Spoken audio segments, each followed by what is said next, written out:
जय हिंद दोस्तों, कैसे हैं आप सभी प्यारे भक्तों को जय माता दी। जगत की पालनहार माता वैष्णो देवी जी के दरबार में आप सभी का स्वागत है। दोस्तों, माता रानी का यह अलौकिक और भव्य दरबार जम्मू के कटरा शहर में स्थित है, जहां माता रानी त्रिकुटा पर्वत पर विराजमान है। माता रानी का बुलावा मिलते ही करोड़ों भक्त इस चमत्कारी दरबार में दर्शन कर अपनी सभी मुरादों को पूरा करते हैं। तो दोस्तों, आज के इस खास वीडियो में मैं आपको माता वैष्णो देवी जी के दर्शन और यात्रा की संपूर्ण जानकारी बताऊंगा। तो अगर आप भी माता रानी के दर्शन करने वैष्णो देवी आने की प्लानिंग बना रहे हैं तो यह वीडियो आपकी बहुत हेल्प करेगा। इस वीडियो में बात करेंगे आप यहाँ तक कैसे पहुँचेंगे, रुकने के लिए होटल या धर्मशाला कहाँ पर लेना चाहिए, दर्शन के लिए RFID कार्ड कहाँ और कैसे बनवाएं, यात्रा करने का सही तरीका क्या है, घोड़ा पिट्ठू पालकी रोपवे हेलीकॉप्टर इनके रेट्स क्या हैं, माता रानी के दर्शन करने के बाद में आप और कहाँ घूम सकते हैं, खाने पीने की कैसी व्यवस्था है, और वीडियो के लास्ट में बात करेंगे संपूर्ण बजट की। तो वैष्णो देवी यात्रा की A to Z complete information के लिए वीडियो को एक बार पूरा ज़रूर देखें। तो चलिए माता रानी का नाम लेकर शुरू करते हैं आज की इस पावन यात्रा को। दोस्तों, कमेंट बॉक्स में जय माता दी ज़रूर लिखें। दोस्तों, अगर आपको वीडियो की जानकारी हेल्पफुल लगे तो वीडियो को एक लाइक ज़रूर करें। साथ ही साथ अगर अभी तक आप हमारी फैमिली शुभ ब्लॉग्स से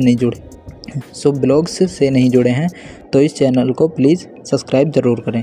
साथ ही साथ बेल आइकन प्रेस करने के बाद में ऑल नोटिफिकेशन ज़रूर क्लिक करें। तो चलिए बिना किसी देरी के वीडियो में आगे बढ़ते हैं और एकदम शुरू से शुरू करते हैं और जानते हैं आप यहाँ तक कैसे पहुँचेंगे। बात करें ट्रेन की तो आपको आना होगा जम्मू। यहाँ पर बेल कनेक्टर रेलवे स्टेशन है। जम्मू रेलवे स्टेशन के बाहरी बस स्टैंड और टैक्सी स्टैंड बने हुए हैं, जहाँ से आपको कटरा के लिए हर 10 मिनट में बसेज मिल जाएंगी। जम्मू से कटरा की दूरी लगभग 52 किलोमीटर की है और नरी बस में आपसे 80 रुपये का चार्ज लेते हैं। नॉन स्टॉप ऑर्डिनरी बस में 100 रुपये, सेमी AC डिलक्स बस में 120 और डिलक्स AC बस में आपसे 150 रुपये का चार्ज करते हैं। वहीं प्राइवेट टैक्सीज वाले इस दूरी के लिए 1500 से 2000 का चार्ज करते हैं। इसके अलावा कटरा में भी माता वैष्णो देवी कटरा रेलवे स्टेशन बना हुआ है। Train direct Katra railway station तक भी आती हैं। तो चलिए बहुत ही शानदार सफ़र को पूरा करते हुए, बहुत से सुरंगों और पहाड़ियों के रास्तों को पूरा करते हुए 1 से 1.5 घंटे में अब हम लोग पहुंच चुके हैं कटरा। सामने ही आपको माता रानी का प्यारा सा पर्वत दिखाई दे जाएगा, जिसको देखकर आपको बहुत ही सुकून मिलेगा। तो चलिए अब हम लोग बात करते हैं यहाँ पर रुकने के लिए होटल या धर्मशाला कहाँ पर लेना चाहिए। दोस्तों, कटरा में फुवारा चौक मेन सेंटर पॉइंट है। यहीं पर बस स्टैंड और टैक्सी स्टैंड बने हुए हैं। साथ ही कटरा की मेन मार्केट भी सामने है। आप फवारा चौक से 100 से 200 मीटर रेंज में कहीं पर भी होटल ले सकते हैं। यहाँ पर नॉर्मल होटल्स की स्टार्टिंग 600 से हो जाती है। 700 से 800 के बजट में आपको एक अच्छा सा रूम मिल जाएगा। वहीं 1500 से 2000 के बजट में आपको बहुत ही अच्छा AC रूम मिल जाएगा। वहीं आपको कटरा में 3000, 5000, 10,000 तक के बजट में रूम मिल जाएंगे। इसके अलावा अगर आप चाहें तो मंदिर ट्रस्ट के निहारिका भवन में भी आप रूम ले सकते हैं। यहाँ पर 2200 से स्टार्टिंग हो जाती है। इसके अलावा निहारिका परिसर में भी डोमेट्री मिल जाएगी। 150 रुपये में आपको एक बेड मिल जाएगा। साथ ही आपको लॉकर फैसिलिटी भी मिलती है। सबसे अच्छा रहता है आप पहले से मंदिर ट्रस्ट की ऑफिशियल वेबसाइट या ऐप से इसकी ऑनलाइन बुकिंग कर लीजिए। तो चलिए एक अच्छा सा रूम लेने के बाद में अब हम लोग बात करते हैं यहाँ पर दर्शन और यात्रा का सही तरीका क्या है। दोस्तों, माता रानी का यह अलौकिक मंदिर कटरा से लगभग 13 किलोमीटर की दूरी पर त्रिकुटा पर्वत पर स्थित है। यात्रा और चढ़ाई करने से पहले आपको RFID कार्ड बनवाना होता है, जो चेक पोस्ट पर चेक किया जाता है।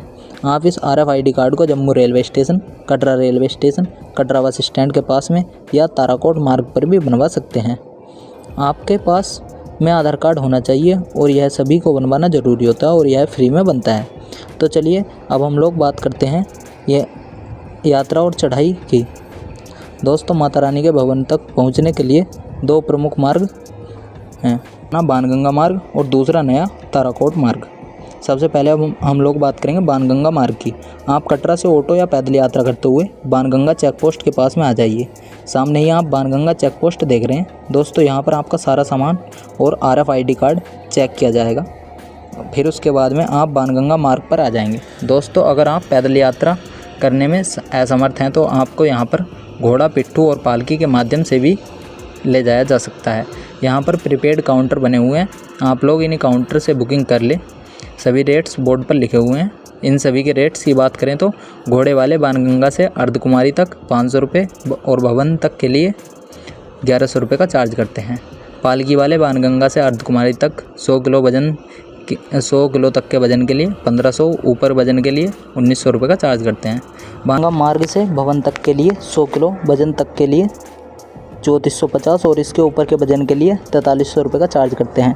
पिट्ठू के रेट की बात करें, बाणगंगा से अर्धकुमारी के लिए 250 और बाणगंगा से भवन तक के लिए 500 का चार्ज करते हैं। यात्रा करते हुए आप मात्र 500 मीटर आगे बढ़ेंगे, यहीं पर आपको गुलशन कुमार जी का भंडारा मिलेगा। आप भंडारे के प्रसाद स्वरूप भोजन ग्रहण कर सकते हैं। दोस्तों, इस मार्ग पर दोनों साइड दुकानें हैं, तो को खाने पीने की कोई भी परेशानी नहीं होगी। साथ ही साथ मार्ग पर जगह जगह सीढ़ियाँ भी बनी हुई हैं। अगर आप एकदम फिट हैं तभी सीढ़ियों का प्रयोग करें, क्योंकि सीढ़ियों में बहुत ही जल्दी थकान आ जाती है। लेकिन इस मार्ग पर घोड़े भी चलते हैं, जिससे पैदल यात्रा को बहुत परेशानी भी होती है। तो चलिए, 5.5 किलोमीटर यात्रा को पूरा करने के बाद अब हम लोग आ चुके हैं अर्धकुमारी मोड़ पर। दोस्तों, यहाँ से एक रास्ता ऊपर की तरफ अर्धकुमारी को जाता है, वहीं दूसरा रास्ता सामने की ओर हिमकोटी मार्ग होते हुए वैष्णो देवी भवन को जाता है। तो थोड़ी सी और चढ़ाई करते हुए अब हम लोग आ चुके हैं माता अर्धकुमारी गुफा के पास में। दोस्तों, यहाँ पर हमेशा 10 से 12 घंटे का वेटिंग टाइम रहता है। सबसे अच्छा रहेगा आप अपने ग्रुप का वेटिंग टाइम लेकर पहले वैष्णो देवी जी के दर्शन कर लीजिए।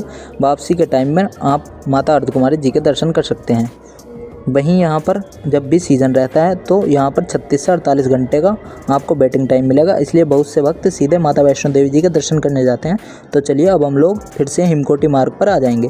दोस्तों, हिमकोटी मार्ग बहुत ही अच्छा मार्ग बना हुआ है। इस मार्ग पर घोड़े नहीं चलते हैं, साथ ही साथ इस मार्ग पर चढ़ाई भी एकदम नॉर्मल है। दोस्तों, जो नया ताराकोट मार्ग है वो भी हिमकोटी मार्ग पर आकर मिलता है। तो आगे की यात्रा करने से पहले हम लोग बात करेंगे नए ताराकोट मार्ग की। आप कटरा चौराहे से पैदल या ऑटो के माध्यम से ताराकोट मार्ग पर आ जाइए। यह मार्ग पैदल यात्रियों के लिए सबसे अच्छा मार्ग है, क्योंकि इस मार्ग पर घोड़े नहीं चलते हैं। मार्ग को बहुत ही साफ सुथरा और चौड़ा बनाया गया है। पूरे ही रास्ते जगह जगह पीने के लिए गर्म और ठंडा पानी भी मिलता है। साथ ही साथ यहाँ पर टॉयलेट की बहुत ही अच्छी सुविधा मिल जाएगी। इस मार्ग पर चढ़ाई एकदम नॉर्मल है और जगह जगह सीढ़ियाँ भी बनी हुई हैं। 3 किलोमीटर की यात्रा को पूरा करने के बाद में आप लोग मंदिर ट्रस्ट के लंगर के पास आ जाएंगे, जहाँ पर आपको बहुत ही स्वादिष्ट प्रसाद स्वरूप भोजन ग्रहण कर सकते हैं। यहाँ पर बहुत ही प्यारा सा पार्क भी बना हुआ है, जहाँ पर आप बैठकर अपनी प्यारी प्यारी फोटोशूट भी करा सकते हैं। दोस्तों, ताराकोट मार्ग से हिमकोटी अर्धकुमारी मोड़ तक की दूरी लगभग 7 किलोमीटर की है। इस मार्ग पर चढ़ाई तो एकदम नॉर्मल है, लेकिन आपको यहाँ लगभग 1.5 किलोमीटर ज़्यादा यात्रा करनी होती है। चलिए, अब हम लोग फिर से आ चुके हैं हिमकोटी मार्ग पर। तो अब हम लोग आगे की यात्रा शुरू करते हैं। दोस्तों, छोटे छोटे बच्चे हो या बूढ़े हो फिर बड़े हों, कोई भी हो, सभी लोग आपको माता रानी का जयकारा लगाते हुए इस पावन यात्रा को पूरा करते हुए नजर आएंगे। हिमकोटी मार्ग पर जगह जगह मंदिर ट्रस्ट के भोजनालय भी बने हुए हैं, जहां पर आप बहुत ही कम रेट्स पर खाना पीना कर सकते हैं। तो चलिए, खाते पीते हुए रुकते रुकाते माता रानी का जयकारा लगाते हुए अब हम लोग आ चुके हैं ऐसे पॉइंट पर जहां से भवन की दूरी मात्र 1 किलोमीटर की रह जाती है। दोस्तों, यहीं से माता रानी का भवन भी दिखाई दे जाता है। भवन को देखकर आपको एक अलग ही ऊर्जा मिलेगी, आपकी सारी थकान दूर हो जाएगी। वहीं शाम को तो यहाँ पर खूबसूरती का क्या ही कहना, आपको ऐसा लगेगा कि सच में स्वर्ग में आ गए हैं। वहीं दोस्तों, अगर आप चाहें तो हिमकोटी मार्ग पर भवन तक आने के लिए बैटरी कार से भी आ सकते हैं। अर्धकुमारी से भवन तक के लिए बैटरी कार की सेवा चलती है। इसके लिए आपको पहले से ऑनलाइन बुकिंग करना रहता है। आप मंदिर ट्रस्ट की ऑफिशियल वेबसाइट या ऐप के माध्यम से 450 रुपये पर पर्सन से इसकी बुकिंग कर सकते हैं। तो चलिए, 1 किलोमीटर की ओर यात्रा करके अब हम लोग आ चुके हैं स्वर्ग से सुंदर श्री माता वैष्णो देवी जी के पावन दरबार में।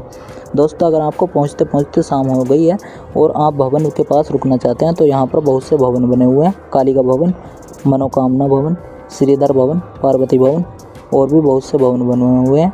आप यहाँ पर रूम ले सकते हैं या फिर आपको डॉर्मेट्री भी ले सकते हैं, लेकिन इसके अलावा आपको पहले से ऑनलाइन बुकिंग करना रहता है। इसके अलावा आप अगर यहाँ पर फ्री में रुकना चाहते हैं तो आप पार्वती भवन, दुर्गा भवन और श्री राम मंदिर के पास में बड़ा सा हॉल बना हुआ है, जहाँ पर आप फ्री में रुक सकते हैं। यहाँ पर आप कंबल काउंटर से कंबल ले लीजिए, 100 रुपये पर कंबल मिलता है। जब आप कंबल वापस करेंगे तो आपको 100 रुपये वापस मिल जाएंगे। तो चलिए, अब हम लोग बात करते हैं दर्शन की। दोस्तों, तो यहाँ पर स्नान घाट बना हुआ है, जहाँ पर आप फ्री में टॉयलेट यूज़ कर सकते हैं, साथ ही साथ स्नान भी कर सकते हैं। तो स्नान करने के बाद में अब हम लोग अपना सारा सामान लॉकर में जमा करेंगे। यहाँ पर 2 से 3 लॉकर भी बने हुए हैं। स्काई वॉक के पास में, पार्वती भवन के पास में, भैरव बाबा मोड़ पर भी आपको लॉकर फैसिलिटी मिल जाएंगी।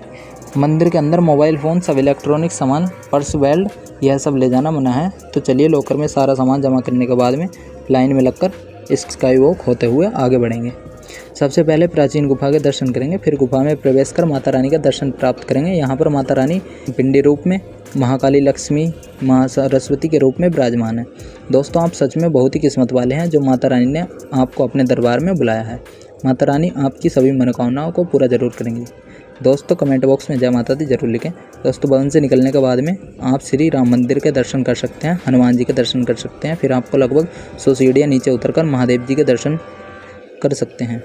महादेव दिव्य रूप में गुफा में विराजमान है। दोस्तों मंदिर की टाइमिंग की बात करें तो ऐसे तो 24 घंटे मंदिर खुला रहता है। सुबह 5:30 से 7 बजे तक और शाम से 6 बजे से 8 बजे तक आरती का टाइम होता है। उस टाइम पर नॉर्मल दर्शन बंद रहते हैं। जो भक्त अटका आरती में शामिल होना चाहते हैं वह पहले से बुकिंग कर इसमें शामिल हो सकते हैं। तो माता रानी का दर्शन करने के बाद में अब हम लोग चलेंगे भैरवनाथ जी मंदिर के दर्शन करने। दोस्तों ऐसी मान्यता है माता रानी के दर्शन के बाद में भैरव बाबा के दर्शन जरूर करने चाहिए, तभी आपकी यात्रा पूरी मान जाएगी। भैरव मंदिर भैरव घाटी पर स्थित है, जो भवन से लगभग 3 किलोमीटर की दूरी पर स्थित है। यहाँ पर आप लोग चाहे तो पैदल जा सकते हैं या घोड़े के माध्यम से 250 रुपये से 300 रुपये देकर ऊपर भैरव बाबा मंदिर तक पहुँच सकते हैं। इसके अलावा यहाँ पर रोपवे सेवा भी चलती है। सर्दियों में सुबह 8 बजे से 4 बजे तक और गर्मियों में सुबह 7 बजे से शाम 6 बजे तक आप रोपवे के माध्यम से ऊपर भैरव बाबा मंदिर तक जा सकते हैं। 100 रुपये पर पर्सन का चार्ज रहता है, जो दोनों साइड के लिए होता है। रोपवे पर टिकट आपको दुर्गा भवन के बेसमेंट में मिलता है और रोपवे मनोकामना भवन के पास से चलती है। सबसे अच्छा रहता है पहले से ऑनलाइन टिकट बुक कर लीजिए, इससे आपको टिकट की लंबी लाइन में लगना नहीं होगा। तो चलिए रोपवे का बहुत ही प्यारा सा सफ़र पूरा करके अब हम लोग आ चुके हैं भैरवनाथ मंदिर के पास में। तो चलिए सबसे पहले अब हम लोग भैरव बाबा जी के दर्शन करेंगे। लाइन में लगकर मंदिर में प्रवेश करेंगे, जहाँ पर हनुमान जी भैरव बाबा के दर्शन कर आशीर्वाद प्राप्त करें। भैरव बाबा आपकी सभी मनोकामनाओं को जरूर पूरा करेंगे। दोस्तों यहाँ पर बहुत बड़ा ओपन एरिया है, जहाँ से चारों तरफ के नज़ारे बहुत ही प्यारे लगते हैं। साथ यहाँ से भवन के नज़ारे देखते ही बनते हैं। यहाँ से भवन के नज़ारे देखकर आपका दिल खुश हो जाएगा। ऊंचे ऊंचे पहाड़ों से घिरे होने से यहाँ की खूबसूरती में 4 चांद लग जाते हैं। तो आप यहाँ पर कुछ देर ज़रूर बैठें, आपको यहाँ पर बहुत ही ज़्यादा अच्छा लगेगा। तो भैरव बाबा मंदिर के दर्शन करने के बाद में आप पैदल या घोड़े या रोपवे के माध्यम से नीचे भवन तक आ जाइए। फिर आप कुछ खाने पीने के बाद में कटरा के लिए वापसी भी कर सकते हैं। दोस्तों भक्तों के लिए नीचे कटरा से भवन तक के लिए रोपवे प्रोजेक्ट भी बनाया जा रहा है। उम्मीद है आने वाले 3-4 महीनों में यह रोपवे प्रोजेक्ट भी शुरू हो जाएगा। दोस्तों आप इस यात्रा को हेलीकॉप्टर के माध्यम से भी पूरा कर सकते हैं। कटरा में सांझी छत तक के लिए हेली सर्विस भी दी जाती है। इसमें एक पर्सन के लिए एक साइड का 2210 और दोनों साइड के लिए 4420 का चार्ज करते हैं। सांझी छत से भवन की दूरी लगभग 1 किलोमीटर की रह जाती है, जिससे आप पैदल या घोड़े के माध्यम से पूरा कर सकते हैं। सबसे अच्छा रहता है आप इसकी बुकिंग पहले से ऑफिशियल वेबसाइट या ऐप के माध्यम से अपनी यात्रा 1.5 से 2 महीने पहले कर सकते हैं। वहीं अगर आप offline on the spot ticket लेना चाहते हैं तो फिर आप निहारिका भवन से इसकी बुकिंग कर सकते हैं। अगर नॉर्मल भीड़ है तो सुबह लाइन में लग जाइए, दोपहर या शाम तक आपको हेलीकॉप्टर के टिकट्स मिल जाएंगे। वहीं ज़्यादा भीड़ होने पर टिकट्स मिलना मुश्किल हो जाता है। तो चलिए दोस्तों अब हम लोग बात करते हैं सबसे जरूरी क्वेश्चन बजट की।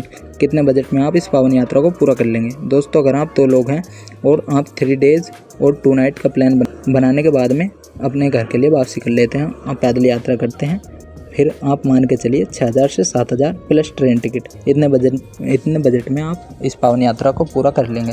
दोस्तों माता रानी के दर्शन करने के बाद में मैक्सिमम लोग पटनी टॉप और शिव कोड़ी की यात्रा भी करते हैं। रास्ते में और भी बहुत से प्रमुख मंदिर हैं, जैसे नौ देवी मंदिर, धनसर बाबा मंदिर, जित्तो बाबा मंदिर और बहुत से पॉइंट्स हैं जिनको लोग कवर करते हैं।